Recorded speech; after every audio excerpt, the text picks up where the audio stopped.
FM dans l'actualité de ce jeudi. Première sensation de la Coupe d'Afrique des Nations.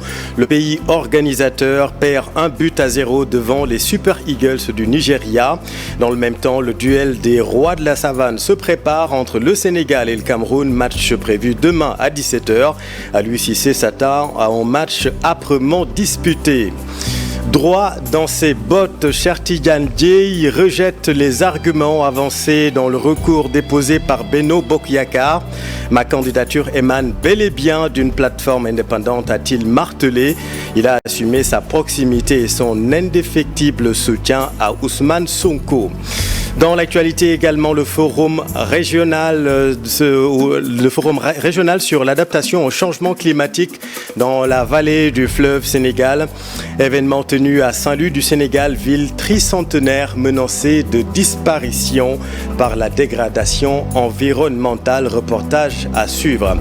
Les bonnes feuilles de la rédaction zooment sur l'ouvrage de Moustapha Ndende Ndiaye, un indigène à Gorée, la chute des dieux. Note de lecture en fin d'édition. Et puis soir d'info, la suite, on célèbre l'excellence sénégalaise avec la professeure Maïmouna Ndour Mbaye, devenue la première femme de l'Afrique de l'Ouest à intégrer l'Académie française de médecine. C'est le Sénégal qui gagne dans le domaine médical également. Rendez-vous en fin d'édition. Voilà pour les titres et tout de suite les développements.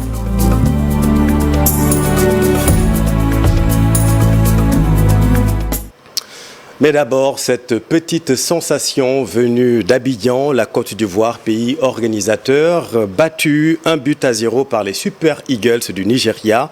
Les Ivoiriens battus, mais gardent toutes leurs chances de se qualifier en huitième.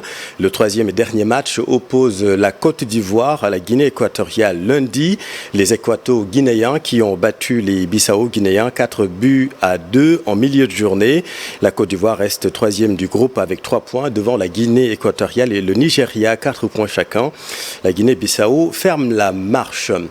Les rois de la savane s'affrontent demain à Yamoussoukro. Le Sénégal va tenter de confirmer sa belle entame de la compétition. Les Lions de la Teranga affrontent à 17h les Lions indomptables du Cameroun. Match qui sera âprement disputé, avertit le sélectionneur national Aliou Cissé. Mamadou Ndiaye. Vous savez, nous, au Sénégal, on est un peuple qui ne parle pas beaucoup, un peuple très humble. Donc, comme je l'ai dit, le Cameroun, vous êtes le continent, on vous connaît. Aliou Cissé ne s'y trompe pas. Face au Cameroun, il faudra s'attendre à un match difficile, car les Lions indomptables sont des compétiteurs nés, mais le Sénégal a gagné en expérience. Le Cameroun reste le Cameroun. C'est une bête de compétition, on le sait. Il ne faut jamais enterrer les Camerounais parce qu'ils sont capables de se relever tout le temps. Avec le temps, on a vu qu'ils étaient capables de lever des défis.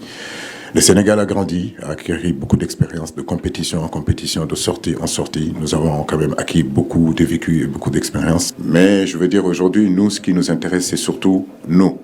Ce que nous voulons faire pour ce match de demain, comment nous l'avons préparé, dans quel état d'esprit. Dans l'ensemble, j'ai envie de dire qu'on est prêt. Nous sommes conscients, mais à la fois aussi confiants.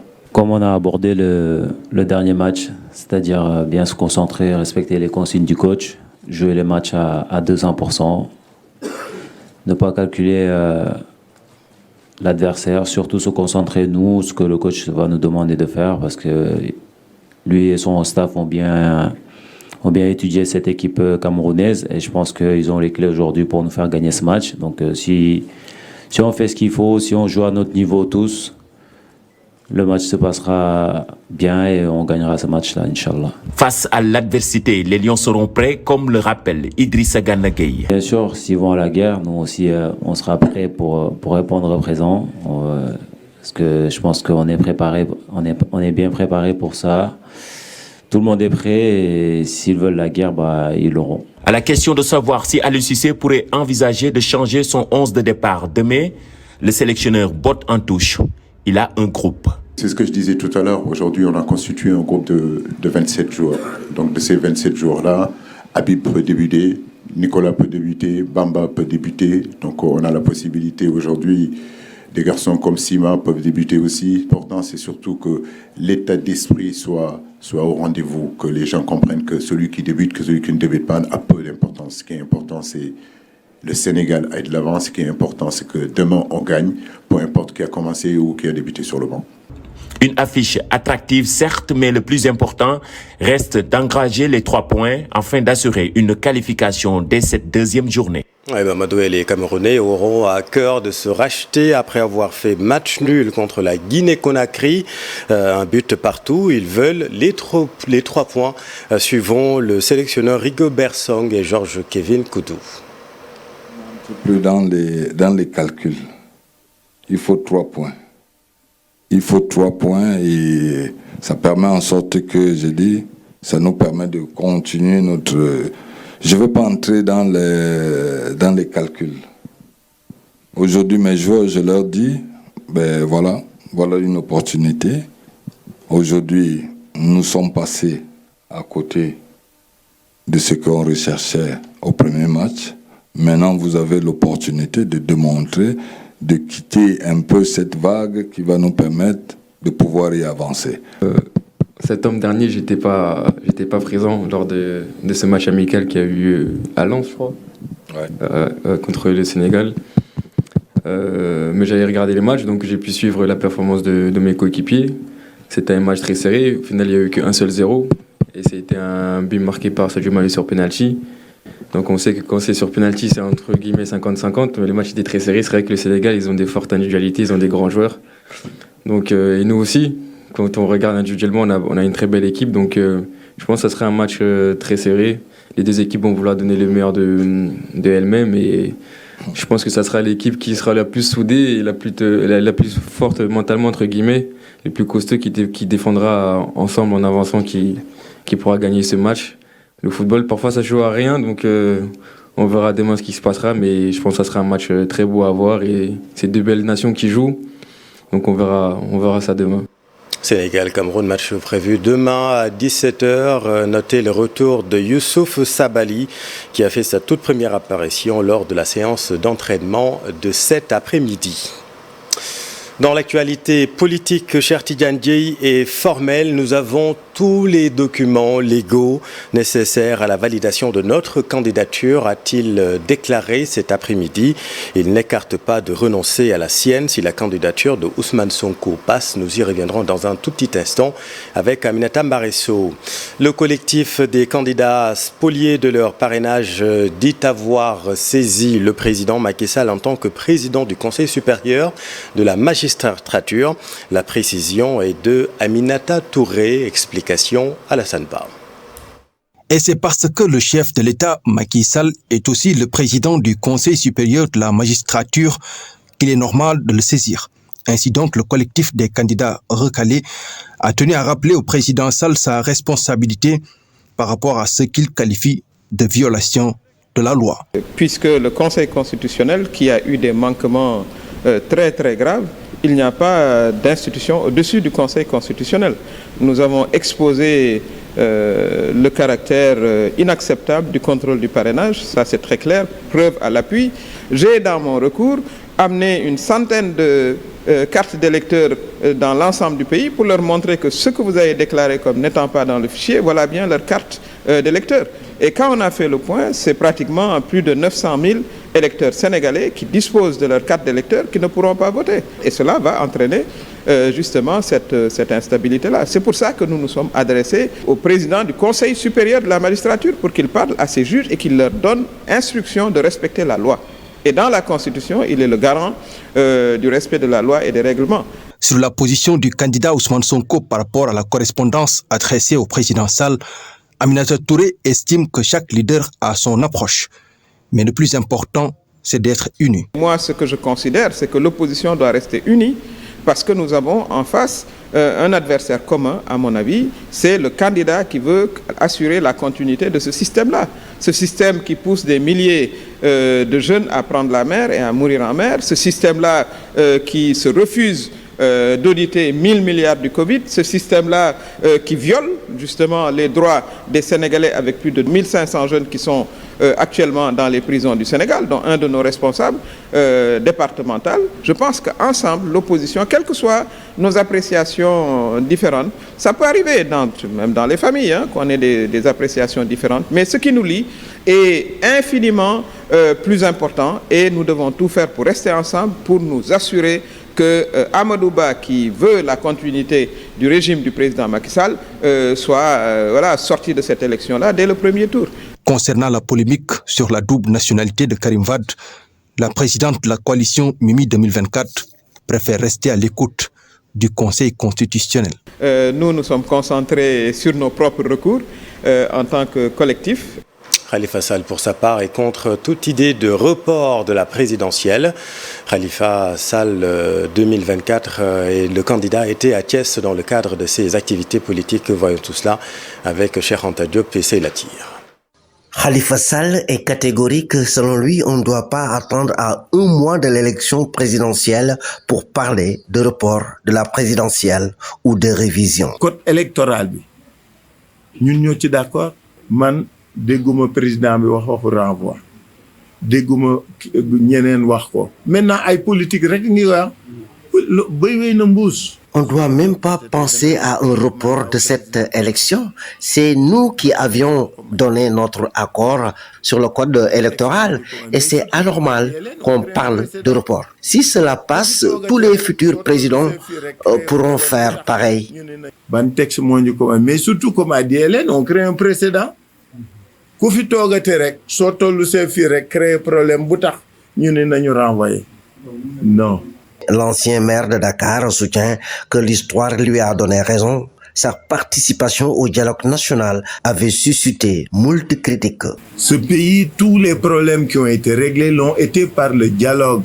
88, 96, 94, 92, 2000, 2006, 2007, 2017, 2018, 2019. À chaque fois, et c'est la chance de ce pays, à chaque fois qu'on a eu des problèmes, nous nous sommes retrouvés, nous avons discuté et nous avons dépassé. Khalifa Sall était à Thiès pour sceller une alliance avec Hélène Tine, ancienne députée.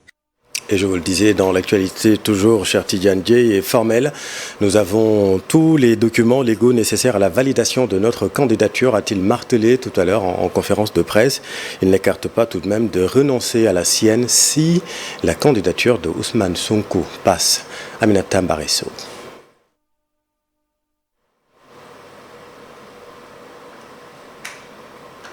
Aminata Mbaresso, que nous allons retrouver dans un tout petit instant. À la une également de l'actualité, plus besoin pour les automobiles de passer des heures dans les postes de police ou de gendarmerie pour payer des amendes forfaitaires. La Direction générale de la comptabilité publique et du Trésor a lancé une nouvelle application digitale pour simplifier l'ensemble des paiements. Compte rendu du lancement, c'est avec Maïmouna Ndiaye et Alioune Diagne. Une application digitale pour simplifier les paiements des amendes forfaitaires au Sénégal, une vieille doléance des automobilistes qui vient d'être matérialisée par la Direction générale de la comptabilité publique et du Trésor. Nous avons vécu des désagréments liés au retrait d'un permis de conduire et à l'obligation d'aller payer au commissariat ou à la brigade la plus proche du lieu de commission de l'infraction. Ce système permet de géolocaliser l'agent de police ou de gendarmerie à l'échelle de son périmètre de compétence. Un outil qui vient à son heure selon la police et la gendarmerie. Ça empêchera aux conducteurs, aux chauffeurs de pouvoir retourner à chaque fois qu'ils ont été verbalisés à un point, au commissariat ou à la brigade gendarmerie, pour se faire restituer leur permis de conduire. Et ça, c'est un gain de temps qui permettra, en tout cas, je pense que ce sera un motif de satisfaction pour les conducteurs. Les conducteurs, pour leur part, demandent un accompagnement pour éviter les tracasseries routières. Notre seule préoccupation demeure les mesures d'accompagnement. Je pense que les conducteurs ne doivent plus subir des tracasseries sur les routes. Il ne faut plus accepter de payer certaines amendes qui ne se justifient pas. Après le lancement du nouveau mécanisme, la Direction générale de la comptabilité publique et du Trésor promet de publier régulièrement des statistiques sur la typologie des infractions et des lieux des infractions. Merci Maïmouna. L'autre grand titre de cette édition, Forum régional sur l'adaptation au changement climatique dans la vallée du fleuve Sénégal. Notre pays et la République islamique de Mauritanie unissent leurs forces pour faire face au changement climatique. Les deux pays mettent en place des actions collectives pour s'adapter aux effets du changement climatique, mais aussi garantir la sécurité dans la vallée du fleuve Sénégal. La Banque mondiale va contribuer à hauteur de 195 millions de dollars pour aider les communautés à relever les multiples défis climatiques. Ousseynou Diop, Habib Seck à Saint-Louis du Sénégal.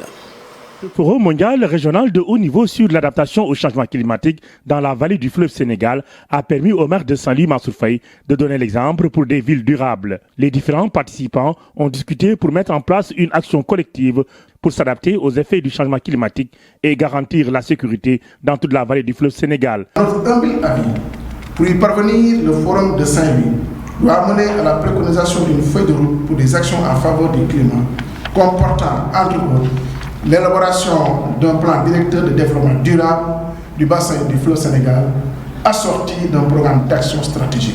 Aujourd'hui, des actions soutenues par la Banque mondiale et d'autres partenaires sont en cours dans la vallée.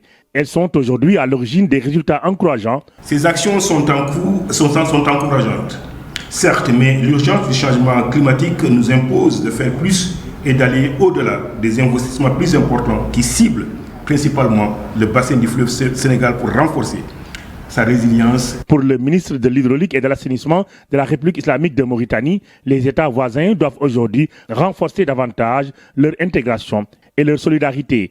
Nos pays ont fort heureusement très tôt compris l'importance de mettre en commun leurs moyens au sein de l'OMVS afin de trouver des solutions adaptées à notre modèle de développement pour le bonheur de nos populations. Le ministre des Finances et du Budget, pour sa part, a souligné à travers ce forum la nécessité de faire de la préservation de la vallée du fleuve Sénégal une priorité pour les différents États. Le sentiment d'urgence face à la rapidité et l'ampleur des effets du changement climatique doit nous pousser à réfléchir intensément et à agir efficacement afin de relever le défi du développement durable de la vallée du fleuve Sénégal. La rencontre a été organisée à Saint-Louis, ville très touchée ces dernières années par le changement climatique. Elle a permis aux acteurs de discuter sur les enjeux de développement durable. La Banque mondiale va contribuer ainsi à hauteur de 195 millions de dollars pour aider les communautés à relever les multiples défis climatiques. Saint-Louis, ville centenaire, tricentenaire, fortement menacée par la dégradation environnementale. Merci Ousseynou. Pour améliorer l'accès à l'eau et la préservation de la qualité de l'or bleu, des schémas directeurs d'aménagement et de gestion des eaux ont été mis en place. Une approche holistique sur la gestion des ressources en eau d'un coût de 5 700 milliards. Ce schéma directeur des différentes réserves concerne plus de 5 millions de populations. Enfin, tout cela avec Fatou Bintou Conté et Thierno Lormedi. ngir mën a gérer li nga xam ne moom moo di ndox mi te it am ci accès li ñuy wax ndox mu sell benn schéma directeur la ñu taxawal ngir mën a gérer ndox mi mais nag ñi tamit prévenir li nga xam ne moom lañ. Pour mieux gérer l'eau, mais aussi avoir un accès durable à l'eau potable, des schémas directeurs d'aménagement et de gestion des eaux ont été mis en place pour prévenir les manques en eau. Cette étude nous permet de prévenir les risques de stress hydrique dans certaines zones. Et nous avons un risque de stress hydrique dans la zone du Cap-Vert, dans le triangle Dakar-Thiès-Mbour, où se concentre une bonne partie de la population et aussi des activités économiques. D'un montant de 5 700 milliards, ce projet s'étend jusqu'en 2050. Ce n'est pas un horizon de 1 an ou de 2 ans. L'étude sur la sécurité de l'eau a un horizon jusqu'en 2050.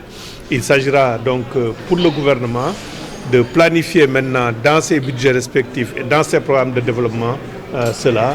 Et je cite l'exemple seulement de l'unité de gestion de Dakar, on a budgétisé à 931 milliards de francs CFA ce qui peut paraître important, mais je rappelle que rien que la 3e usine de dessalement de l'eau de mer, qui rentre dans le cadre de mise en œuvre, on peut dire, de schéma directeur, était de l'ordre de 300 milliards de francs CFA. Plus 5 millions de personnes vont bénéficier de ce projet et auront accès de façon durable à l'eau potable. C'est de permettre à plus de 5 millions de personnes de disposer d'eau potable.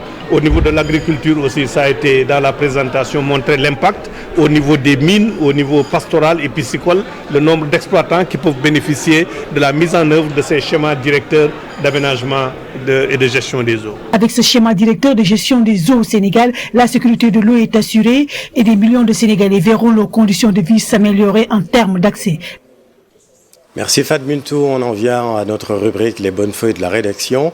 Zoom sur l'ouvrage de Moustapha Ndende Ndiaye, un indigène à Gorée, la chute des dieux. Note de lecture, Ibou Diouf. Un indigène à Gorée, la chute des dieux, ce roman de Moustapha Ndende Ndiaye, une trame qui commence quand Philippe, comme dans un chemin de croix de l'homme africain, arrive à Gorée après un tumultueux passage à Dakar, où il sera battu et humilié. Nous avons notre propre histoire qui nous appartient, qui appartient à personne. Et l'histoire, quand vous ne l'écrivez pas, d'autres l'écriront. Et ils l'écriront certainement contre vous et pour leurs intérêts. Et en regardant l'histoire de l'Afrique, on découvre facilement que le champ historique est un champ de bataille où les Africains doivent prendre position pour toutes les raisons que nous connaissons, pour toutes les raisons historiques qu'on n'apprend plus aux jeunes Africains. Ce roman se déroule sur l'île de Gorée, offrant un huis clos idéal à l'auteur pour développer des personnages riches et explorant des thèmes variés tels que la colonisation et la guerre. Malgré ce confinement géographique, le récit parvient toujours à ouvrir de larges fenêtres sur le monde en pleine guerre. Gorée nous offre un huis clos dans lequel on peut tout faire. Et dans ce huis clos aussi, on a, si vous voulez, des ouvertures. On a des fenêtres, n'est-ce pas, sur le monde en guerre. Ça nous permet de revenir sur l'émergence de Dakar au profit, n'est-ce pas, de Saint-Louis, au profit, n'est-ce pas, de l'île de Gorée.